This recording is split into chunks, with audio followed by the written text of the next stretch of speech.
Hello, ladies and gentlemen, and welcome back to another Froggen YouTube video. My name is Pollux the Wise, and I hope you guys are doing absolutely splendid.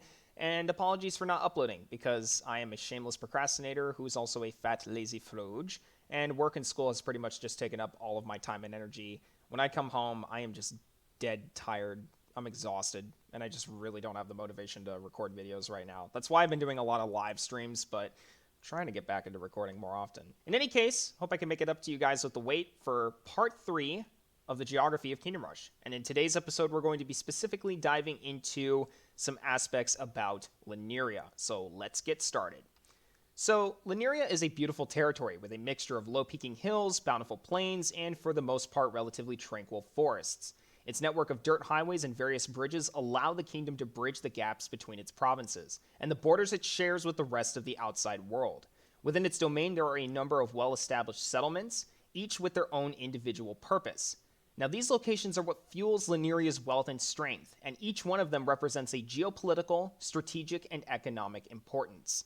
Our analysis begins with an overview of the coastal metropolis that's known as the city of Southport. The solitary settlement that shares Lineria's coastline is a vast network of fishing docks, harbors, and marketplaces that provide an ample supply of food, traded goods, and most importantly, a perfect place to establish their maritime empire.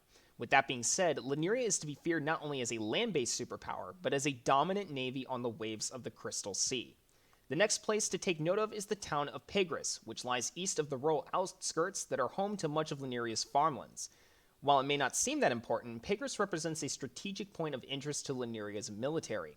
There is a crossroad that divides into 3 separate paths in the southern half of the kingdom, one of which leads southwest towards Pagaris and the city of Southport, one which leads east towards the city of Lozigan along with the ruins of Akaroth, and one which points relatively north towards Lineria's capital. So controlling this crossroad point is essential for the security of Lineria's highway system. Without control of this crossroad, Lineria's provinces are effectively severed, making it astronomically more difficult to defend or supply them. And unfortunately for Lineria, the closest location of significant resources or reinforcements would be the town of Pagaris. So control of Pagaris to an extent means control of that vital crossroad, which relatively means that one could control Lineria's highways as a result. And this is why Pagaris is so important above most other smaller settlements in Lineria's sphere of influence. Moving on from Pagaris, we have the exquisitely designed and awe-inspiring site of the city of Lozigan. Lozigan might seem out of the way at first glance in the original edition of Kingdom Rush, no more than a temporary distraction in the event of an invasion from the Eastern Kingdoms. But in Kingdom Rush Vengeance, it serves as a meat shield from enemies who dare to directly approach the capital from the south, drastically increasing its geopolitical and strategic importance. If anything, you could say that Lozigan is the gateway to the Citadel, at least during the events of Kingdom Rush Vengeance.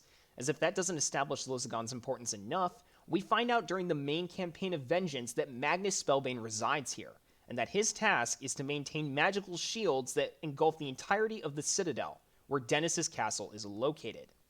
The Silver Oak Forest is a province that divides most of Lineria's northern and southern districts with a barrier of dense woods. While the region is rich in resources such as lumber, it's ironically also one of Lineria's least developed territories, and with good reason. There are elves who keep watch over this province, and while the land they live in is landlocked by Dennis's territory, it is primarily inhabited, governed, and policed by elves. With that being said, however, the Sylvan Elves have a close alliance with Lineria, to the point that this province is pretty much a protectorate of the kingdom to a degree. Even if the relations between the elves and King Dennis were to deteriorate, the army of Lineria would vastly outnumber the elves, being swift to put down any insurrections or open rebellions without too many issues. It is likely from these forests and a great many others nearby that Lineria's maritime fleet was constructed. The island of Hushwood represents the sole connection between the northern region of Lineria and the southern half during the events of the original edition of Kingdom Rush.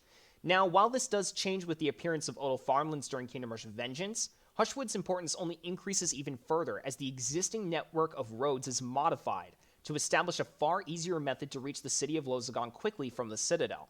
Additionally, the creation of Lightseeker Camp provides a last line of defense before enemy forces approaching from the south would reach the Citadel.